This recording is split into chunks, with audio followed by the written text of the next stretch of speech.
A senhora estudou inicialmente Na França, na França, depois nos Estados Unidos, depois na Alemanha, e minha formação em História mesmo foi na Universidade de Genebra, na Suíça. e em Genebra a senhora começou a trabalhar sobre a China.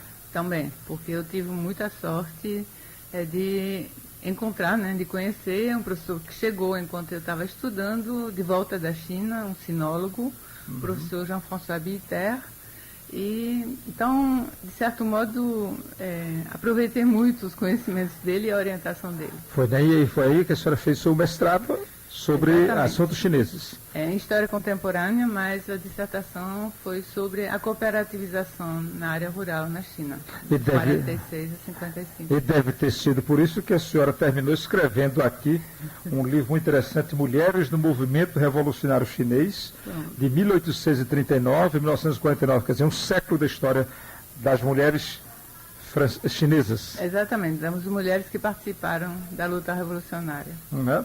Esse livro é E ele escreveu o prefácio. O prefácio. Seu professor, seu orientador escreveu o prefácio. Esse livro é produzido aqui na editora da Universidade Federal de Pernambuco. É uma grande iniciativa da nossa editora de promover livros que sejam ao alcance financeiro dos nossos alunos. E eu me beneficiei da gentileza dos colegas do departamento e do centro que elegeram ele como sendo representante do Cefis para a primeira leva de livros-textos. Mas é interessante porque esse livro não é sua tese, é um livro-texto. Não, é um livro-texto, é destinado a alunos, ao grande público realmente. É uma introdução à história da China e à história das mulheres na China. A partir das mulheres. É uma visão da história de gênero.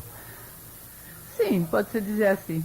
Mas é mais política do que de gênero. Na verdade, eu estava lendo esse livro, há uma série das dificuldades de como as mulheres se integraram no processo revolucionário chinês, de como o processo revolucionário chinês abriu a possibilidade dela se integrar na sociedade de uma maneira mais positiva. E reciprocamente, como ele se beneficiou da sua participação. Porque, afinal de contas, né, o ditado diz que são a metade do cérebro. Né? Então, as mulheres fizeram a revolução na China também. Elas foram decisivas, e isso não aparece muito.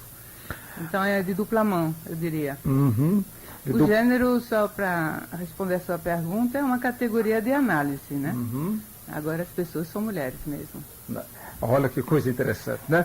Porque hoje em dia a gente tem uma dificuldade muito grande de fazer essa questão, né? Porque tem a história de gênero como se o sexo desaparecesse, que as mulheres deixassem de ser mulheres, os homens deixassem de ser homens e passasse a ser essa coisa genérica. Pois é. Né? Mas aí a senhora sai da China, chega em Pernambuco e aí seus estudos deixam a China? Pois é, não tinha opção. Eu casei com um refugiado brasileiro na época da ditadura, tivemos um filho, ele ainda no exílio, e quando a anistia veio, então viemos para ele de volta e para mim foi uma descoberta desse país abençoado. E aí a senhora descobriu o mundo da cana-de-açúcar. Meu marido também, de certo modo, foi um introdutor a isso, no sentido de que ele trabalha ainda como assessor dos sindicatos de trabalhadores rurais. Tem problema de dizer o nome do meu marido? Não, Expedito Rufino. Expedito Rufino. Então, eu comecei, antes de entrar na universidade, aprendendo português, obviamente, né, cuidando da família, que tivemos outro filho aqui. Eu comecei a me interessar, claro, pelo que ele estava fazendo e colaborar minimamente, né, mas com as campanhas salariais da FETAP e exatamente no âmbito canavieiro, assim, como trabalho solidário. E depois, quando a FETAP começou a querer fazer pesquisa, aí eu participei também de várias delas que eram destinados a prover o movimento com dados sólidos, duros, né, em termos científicos, sobre as mudanças, né, que a mão de obra vinha sofrendo no decorrer dos anos 80 e 90 na zona canavieira de Pernambuco. Então, essa foi minha introdução ao açúcar a partir da atualidade e dos trabalhadores.